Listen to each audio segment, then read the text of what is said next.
Today I have special guest with me, Jessica Rachar, longtime friend. We met on a crazy rainy day in college, Yeah. and we've been giving each other the word "You're the worst" award ever since. So Wait, correct me if I'm wrong. Did we not? Was it like the first time I met you? Did I tell you that like I ripped my pants or something? that's exactly what I was referring to. But I figured I would leave it to you to share or No. not share. It's like I don't know why I felt like I couldn't lie to you even though I had just met you, but like I got this energy from you of like I feel like I could just tell her anything and I just told you. And yeah, we've just been friends since ever since, I guess. Yes, we have, and we've been through some times together. Like this year, me going through my very first heartbreak, and I'm so grateful to you because, girl, like if it was not for you holding me together some days with my emotional, like I can't believe this person would hurt me the way that they did. I know. Like, well, like anytime, first of all. But also I think what helped too is that I was going through a heartbreak at the time. And also like wasn't my first heartbreak, had very many heartbreaks. And you think it'd get easier, but it doesn't. But yeah, I was going through a heartbreak at It the doesn't time get too. easier. Oh my No, it goodness. doesn't. It's like I don't want to say that it gets worse. It kind of like it's a steady feeling of like this But like sucks. I honestly like what's so crazy about going through it was like it genuinely felt like it was like I was dying. Like it was like every day I was like so sad. I felt like I couldn't eat. I felt overwhelmed. Like any other thing that was going on in my life needed to take second base to me feeling sad that day. And then it was like, and what was like the worst part about it was like I feel like I just couldn't, or I felt too ashamed to be vocal or public with people about it. So it was like I would wait till I was alone or like in the shower in the morning or something where I would like cry or like just really, really be like hurting. And then like, but it also didn't help that I was like still keeping communication with that person. One thing that I truly can say is like my parents, they always were like, they always have taught me good values, good morals, a lot of things about myself, but and like a lot of things about my character as well. And it was like they couldn't really teach me how to get through a first heartbreak. I feel like nobody and nothing could have ever truly prepared me for that because I feel like when you've never dated, you don't know what to expect. You just know like what you want from it. I think like for me, a lot of times like the love that I wanted or the love that I saw on TV was like I kept on trying to put that into this situation, even though there were like a million and one red flags looking back on it. Like, but honestly, like I'm like taking your quote here that like all of the red flags were like they were shining, but I had on rose-colored glasses, so they all just looked like flags to me. No, yeah. I'm like, wow, the flag's waving. Yeah. Yeah. Yeah. Also, like I wish I could take credit for that quote, but I got it from BoJack Horseman, which is an amazing show. Please watch it. It's so good. But that was like I couldn't believe that somebody wrote that. I was like, I'm so glad I live in a world where that line exists because it's so Yeah. perfect. It's so good. Fitting, very. Yes. And but for me, it was like it really weighed on my confidence and my self-esteem. I don't know how my confidence was before this experience, but Mhm. one thing I can say is that it was very eye-opening to me. This experience was like it was very eye-opening in the sense that I was able to be honest with myself, that I wasn't the most confident person or that I didn't love myself the ways that I wanted to because I was putting all that effort into like someone else is going to love me, someone else is going to do that work. And it's Mhm. like, and I feel like also like a lot of that came from when you're growing up and you see or you hear about love, it's like, you're not whole until you have your partner. He's my better half, or, those sort of things. So I always felt like this other person was going to come and fill my cup. And Yeah. my cup didn't feel full, or I wasn't consistently pouring into my own cup. Mhm. So, like for you, do you have moments or did you have moments where you look back over your heartbreak this year where you were like, my cup was full or my cup was empty and I played a role in it not being full or empty? Yeah, definitely. I think that was like where the heartbreak came in. Like, of course, it hurt to talk to somebody and get to know somebody only to kind of get like done dirty by them. But I think what hurt the most was realizing that maybe I was just depending too much on this person to fill that cup. And it suddenly hit me. I was like, oh, fuck, I've been holding out this cup hoping somebody else would fill it, and then the whole time I was like, "Maybe I should have just filled this cup."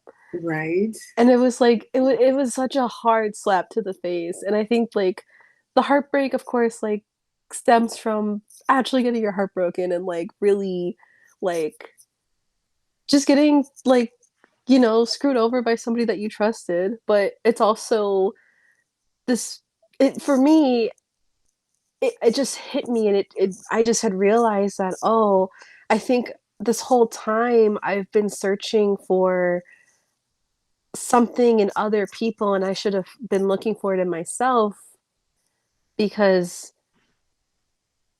once that was gone, like this feeling of like validation and love that I thought that I was getting was taken away. I realized that, oh, so I don't have it on my own.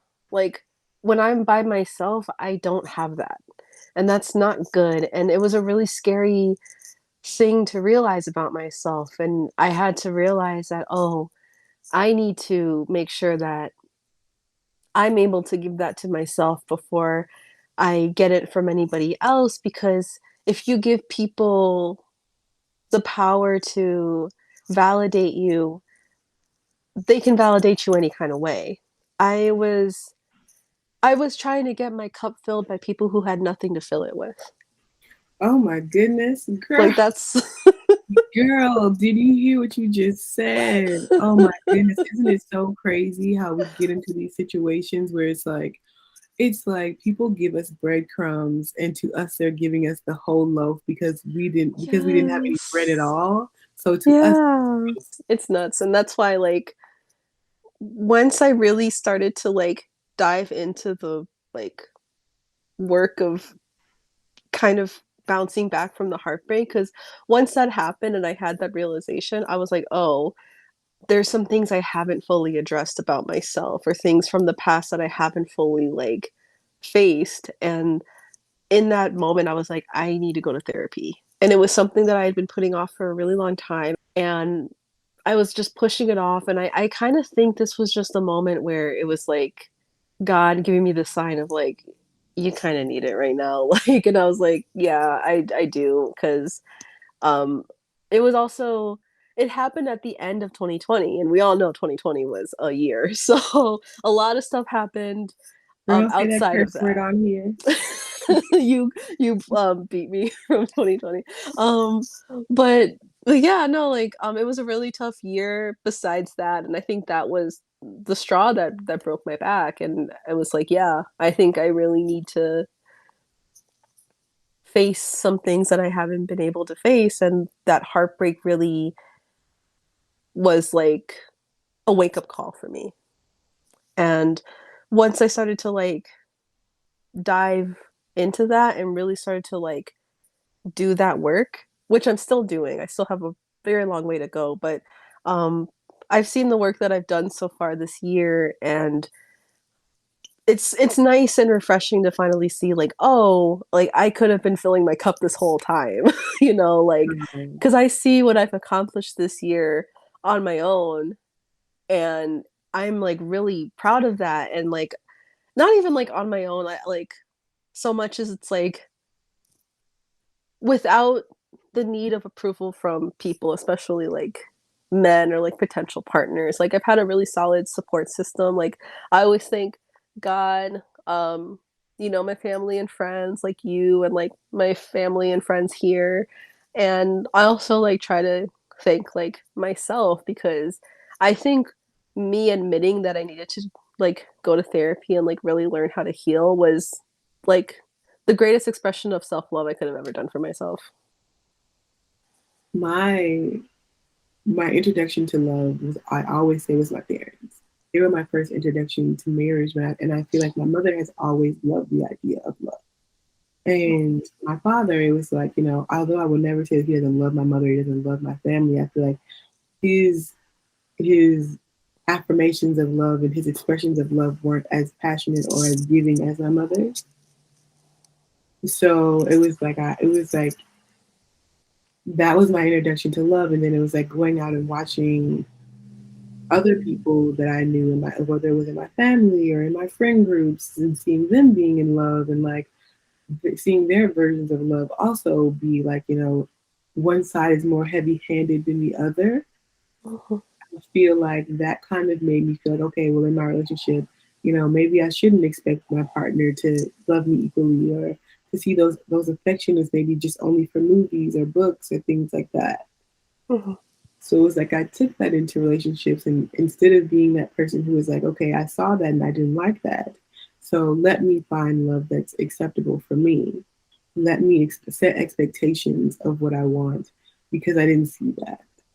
Yeah. And I think that that made dating a lot harder for me, because of always of the mindset that I would just have to accept less. Have you ever had experiences where you were like, where you saw something in dating or in relationships, and it was like, you might not necessarily agree with it, but in your mind it was kind of like, oh, okay, that's just how it is.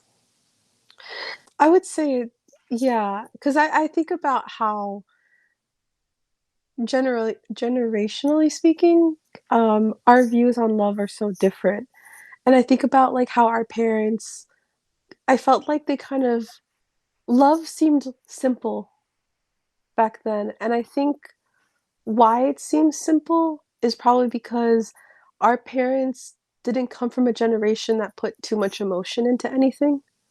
So to them, they're just like, "Oh, you just get married to somebody, and then you just spend the rest of your life with them," but they never seem to have asked themselves those questions of like, "Oh, but does this person love me the way that I want to be loved?" Like, Mm-hmm. it seemed very, like, I wanna say black and white, and also, like, we have to take into consideration too, like, back then, the, like, gender roles and, like, a lot of things were just way different back then than they are now, and I think growing up, I really, like, internalized that because I think growing up even too like, I'm Mexican and I grew up, in a traditional Mexican household, and I think, like, in my culture this is something that I've heard a lot of discourse about online from other, like, Latinx people, and it's this idea that I think in our culture, women are conditioned to give and to give and to give because that's what love is, and, it we never get taught how to, like, accept anything, like, Ooh, girl. or almost or almost, like, to even, like, want anything, because it's like, that's not your job, that's not your role, like, the only Girl, thing shut that you your should mouth and keep on talking. they they, 'cause it's almost like the only thing you could expect from a guy is, like, financial help.